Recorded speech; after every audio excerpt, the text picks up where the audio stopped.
Good evening and salutations, my Days of Alive fans. Oh, Nicole, Nicole, Nicole, Nicole. It's like this woman's stupidity just. It never ceases to amaze me. It really, really, really doesn't. First, she marries Rafe so fast, okay? Now, we all knew that she still had feelings for Eric, and yet you married this man kind of under false pretenses, okay? You you would rip Rafe, even though Rafe was with Ava. That was supposed to be your so-called friend. So now you're with Rafe, and you're having sex dreams about another man. Now, sex dreams on his own, whatever. If this was just some rando, that'd be like okay. But she winds up having a dream, and she sees Rafe. Rafe makes her breakfast in bed. Okay. And, Rafe can tell that there's something wrong with her. So, of course, she lies because why not at this point? And then she calls Chloe. She's like, I don't know what to do. I'm having sex dreams about Eric and I need somebody to talk to. She talks to her. But when she says she's going to go over Eric's place to talk about it, Chloe's like, no, no, no, no, no. Let's not go that far. Okay? This is a really bad idea. She didn't judge her for the fact that she can't stop thinking about Eric, which is already bad enough because she's married to Rafe. But she's like, listen, I'm gonna go over there, I'm gonna sit there and talk to Eric, and we're gonna have a big old good laugh. Chloe's like, that's a bad idea. You know what Nicole says? When has that ever stopped me?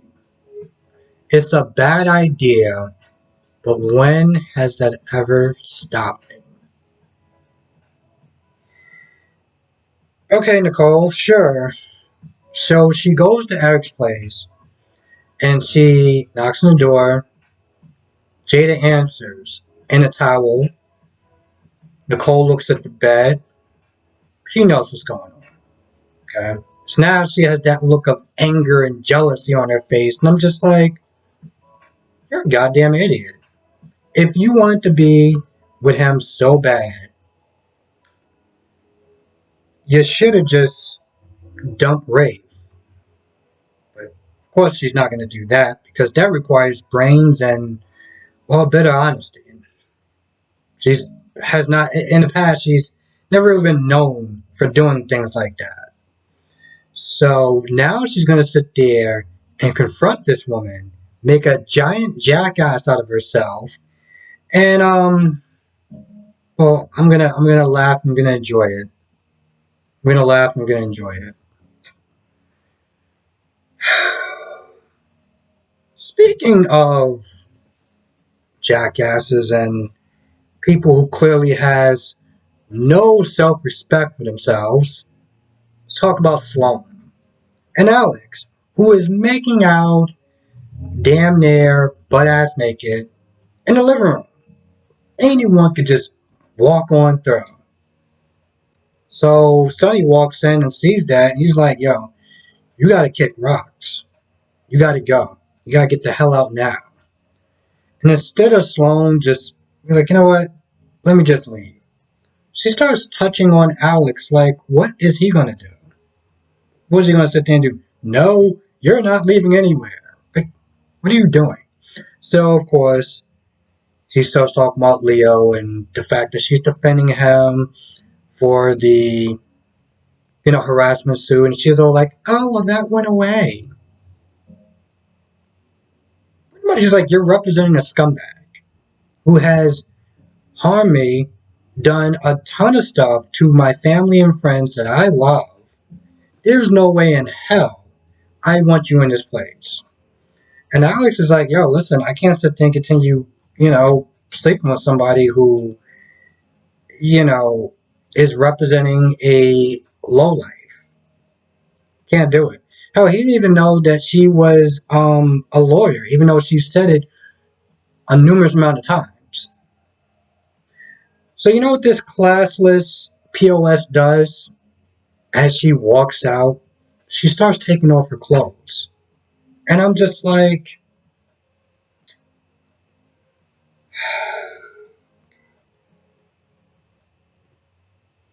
there's something about that just irritates me. Now I know that these are soap operas and they're fantasy, and I shouldn't sit there and probably take it so seriously. I shouldn't be so mad or so emotional or so hard. But when I see somebody that has so little respect for themselves, who continues to sit there and sleep with a guy who can't even be bothered to remember her name, what she does, or anything like that, it's very difficult for me to sit there and just kind of write it off and be like, oh, it's all fun and good times and a good laugh and a good joke. I can't do that. I can't just turn off my brain when I see something like that. I can't do it. So not only is she a classless POS, but she's also, well, an unethical POS when it comes towards being a lawyer. After her back and forth with Melinda, she tells Leo to practically lie. She literally tells, and not in so many words, she doesn't sit there and come out and say, you need to lie. Now, Melinda left Gwen and Leo in the same room. And I'm like, is that even legal? By the way, Melinda, that woman was looking fire today. Okay, and it wasn't just the outfit. She just always looks on point. Oh my god, this woman looks on point. I don't normally go gaga for celebrities. I find the average woman 1,000 times more attractive than any soap opera actress, any sort of Hollywood star. Every now and then. Every now and then. There's a person that I'm just like, she's on point. With GH as Portia. With Days as Donna. I mean, not with Days, with BNB as Donna. I haven't really found anyone in Y&R. But with Days, besides Jada, Melinda. Melinda's fire. But, puts them both in the room. Gwen is upset that, Leo ratted on her, like turned her in and everything like that. They go back and forth, and Leo's like, "Yo, listen, I'm not going down for a crime that you committed." So after Gwen tells her story, Leo believes her. Leo's like, listen, I'm gonna sit there and do what I can. I'm gonna try to get my lawyer to represent you, and we're gonna be a team. And Gwen believes that. Gwen is like, "Yo, listen, it's gonna be me and you. The only friend I got. We're gonna sit there and have each other's back." But that lasted all about 5 seconds. Because the minute that Leo, Sloan, and Melinda get out there, Rafe is there, and Gwen is like, "Thank you. Thank you so much for agreeing to represent me. You're not gonna regret this." Melinda's like, yeah, that's not gonna happen. And Leo's like, "No, I can't do it. I can't sit there and not tell them what you told me. That you admitted to killing Abby." She's like, "What?" Now, I looked at that and I was like, part of me wants to feel bad for her because she really, truly in her heart believes that Leo is the only friend, the only person that she has in her corner. Knowing that Jack is probably thinking the worst of her. And now Leo turned his back on her. So I can understand why she would be hurt and angry. And part of me wants to feel bad for her. Okay? Once. I really had to sit there and edit my words there. But then I think about the fact that she's Gwen, and when she was talking to Ava, and Ava, Ava found out what she did, or Gwen told her what she did as far as drugging Sarah again. You know what Gwen said? A girl's gotta do what a girl's gotta do. Okay? Cold hearted as hell because she wanted what she wanted and she didn't give a damn about anyone else, about their health or anything like that. A girl's gotta do what a girl's gotta do. So, watching that scene, I was like, sweetheart, this is this thing called karma. Okay? Karma sometimes it takes a little bit to go around. It doesn't always get everyone, or at least it doesn't get them enough. This right here is perfect. Now, obviously, I don't think that Gwen is going anywhere, and Leo, I don't think that he did it either.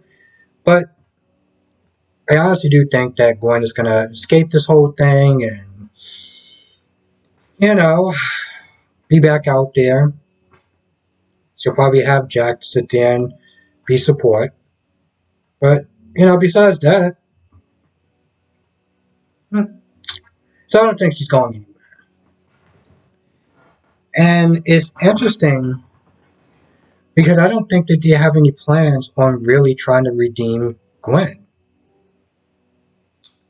And I'm starting to wonder, is that actually for the best? You know? I don't know. Now, after Sloan left, Sonny is going on and on about love and not using people and not being this, that, and the third and not being a player and, love, love, love. Now, granted, there was a point to why he kept saying it. Problem was, he was irritating. He was irritating the first time he started with that speech. He was irritating today. Not a difference. Now, while Chad and Stephanie was having lunch, and Chad was talking about how he wants to sit there and see Marlena because he hasn't been handling things well. Stephanie talks about how she hasn't really dated anyone. She was dating somebody, but quote unquote, he wasn't really that serious. Now, I'm sitting there thinking, it's Alex. One of the things that she said was that this person was a womanizer. And I take issue with that word. Take issue with that word. Okay? Because for a very long time, the S word that I'm not going to sit there and say is something that, people don't like being S shamed. Women don't like being S shamed, right? Because in reality, a woman should sit there and be able to see how many guys or women, but let's be honest, that case usually is about guys. But my point is, a woman should sit there and be able to see how many guys that she wants and not be called any sort of name for it. Like, who the hell is it somebody else? Who is somebody else sit there and judge this person about what they're doing and their life choices? Okay? And yeah, it's not fair that a woman can sit there and date a bunch of guys and be called the S word, but when a guy does the same thing, he's praised by his male peers. But then you have women that will sit there and call, or some women that will sit there and call guys womanizers. And I'm like, well, if you don't like being called the S word, then who are you to sit there and call me a womanizer? It's very hypocritical. And I don't really sit there and talk about that too much because, it's a soap opera, it's fantasy, blah, blah, blah, blah, blah. But let's be honest. This isn't the first time that I talked about double standards. I mean, hell, they can sit there and sexualize a guy all day because he takes off his shirt. But then you have stuff like Riverdale. Well, when people sit there and slam the show for sexualizing a woman because she's on stage dancing. It's like, really? We really want to sit there and go there? Anyway, she talks about that. Chad leaves. Stephanie, like an idiot, is looking at her phone and not paying attention to where she's walking into. And she knocks over Alex, and she's like, "Watch where you're going, you goddamn idiot! You was on a phone, and you wasn't even sitting there paying attention to where you're walking. You knock him over. Now, granted, it could have been the same thing, okay? But I just found it kind of acidine that she bumps into him. He's on the ground, and she says, "Watch where you're going." Now, granted, this is supposed to be one of those, "Oh, Sonny said that one day a woman's going to practically knock you on your ass and be like, you're going to be head and heels in love." And of course, that's the look that he gave her. So, this is supposed to be some sort of cute moment, I guess. Okay, sure, whatever. I feel like that's about it for the most part. I really do. I also feel like this is probably the best one. Now, I didn't watch YNR yet. I haven't really been watching in a couple of days, and to be honest, I actually miss it. I really miss it. I don't know why I miss it, but I miss it. I miss the characters, and I am super curious about what's going on. I don't think I'm gonna wind up doing a review on it, but I do miss watching the show. So, I think I have enough time to actually watch the show. Now, I'm not going to sit there and say I won't if it's one of those episodes that's like, oh, I got something to talk about, then I'm going to sit there and talk about it. But I doubt it because it's probably going to be like 10 o'clock and I don't know. I just don't feel like I'm going to have the energy. But time will tell. Anyway, I feel like that's about it for the most part. I did not mention that Eric and... Oh, I didn't mention that. Oh yeah, Eric and Nicole, they play mattress tag. Try not to use the S word because one of those words that apparently gets you demonetized and it's just not good. But they wind up, playing mattress tag.